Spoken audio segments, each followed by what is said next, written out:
Hello everyone, Mrs. Harrison back again today with another story. So today my story is Dogs Don't Do Ballet, which I think sounds rather exciting. I hadn't read this book until today, so I can't give you any clues about it.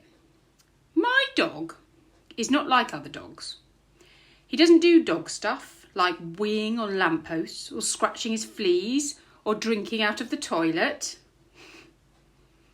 If I throw him a stick, he looks at me like I'm crazy, so I have to fetch it myself.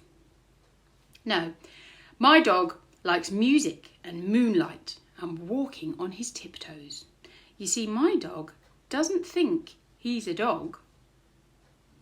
My dog thinks he's a ballerina. And you can see there, she's looking a bit, oh dear me.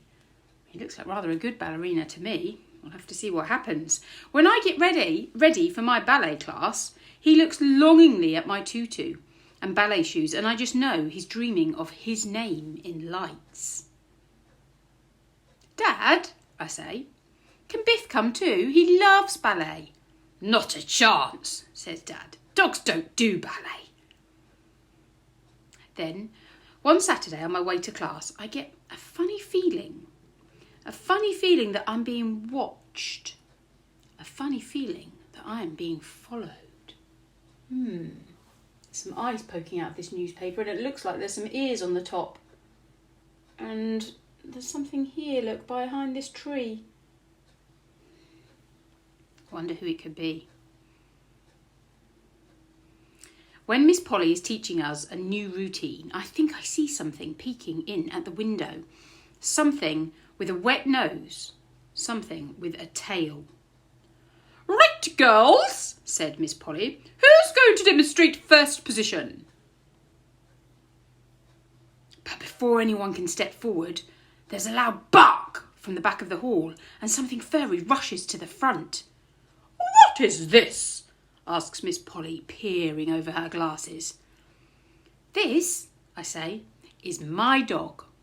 You can see her there. She looks quite proud to announce her dog. I can just imagine him scuttling over the floor in the hall with his little pads and claws. Well, take it away at once, says Miss Polly, wrinkling up her nose. Dogs don't do ballet. My poor dog stops wagging his tail and his ears droop down at the ends. Look how sad he looks. Poor little dog. He's even got a tear in his eye here. As she carries him out of the room. I take my dog home and I give him a bowl of doggy donuts, but he won't touch them. No, he's just sitting on the floor. Real sad face. He's really fed up. He just stays in his kennel for days and days, and at night he howls at the moon. Poor little dog. For my birthday, I get tickets for the Royal Ballet. Can Biff come too? I asked Dad. He loves ballet. My dog pricks up his ears and wags his tail. No, says Dad. If I've told you once, I've told you 1,000 times, dogs don't do ballet. As we wait for the bus, I think about my poor old dog all on his own, howling at the moon. Then I get a funny feeling. Look, this suitcase has legs underneath it. A funny feeling that I am being watched. She's sitting at the front of the bus. Look, what's that there? She looks behind and there's nothing there, but it's under the chair. A funny feeling that I am not alone. I can see feet and an eye and a waggly tail behind this sign. I think I know what's happening. The ballet is magical. The orchestra plays as a prima ballerina dances and prances and twirls and whirls and skips and... Oh no! She trips! Disaster! Calamity! It's all over, I think. Look at that. Poor ballerina, that's awful. In front of all those people, look, she's fallen into this trumpet. But somebody doesn't think it's over. No. Somebody thinks it's just beginning. Somebody with big black eyes. Somebody with pointy ears. Somebody wearing my tutu. The audience gasps. Oh, it's a dog, someone shouts. Dogs don't do ballet. My dog turns bright red and looks at his feet. That's what I've always said, Dad mutters. But then the orchestra starts to play. And my dog dances like no dog has ever danced before. Plie, jeté, arabesque, pirouette. He's as light as a sugar puff, as pretty as a fairy. The audience can't believe it. Hooray, I shout. That's my dog. Look how brilliant he is, with his happy little face. Look at this one, with his bending his little legs. He definitely looks happy when he's dancing.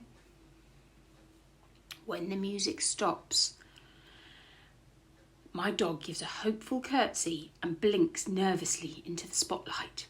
The theatre is so very quiet that you could hear a bubble pop. Then the lady in the front row stands up. It's a dog, she shouts. Biff's ears start to droop again. Oh, look how sad he looks. A dog that does ballet, she adds. Bravo! Suddenly, the whole audience cheers and throws bunches of roses. My dog glows pink with happiness. I don't believe it, says Dad, shaking his head. Biff really is a ballerina after all. See, I say proudly, ruffling Biff's ears. Dogs do ballet. Bravo, Biff. And you can see here, the newspaper headline says, Sugar Pug Fairy takes ballet by storm. So he's even so good at ballet that he's made it to the front page of the local newspaper. So well done to Biff. That was a lovely story, actually. And it's made me really want a dog. I know I've got some cats, but I really miss having a dog. I had one when I was a little girl and I miss having a dog. Maybe one day soon I'll get a dog and he might be able to do some ballet. I hope you enjoyed that story and I will be back tomorrow with another one. Thank you.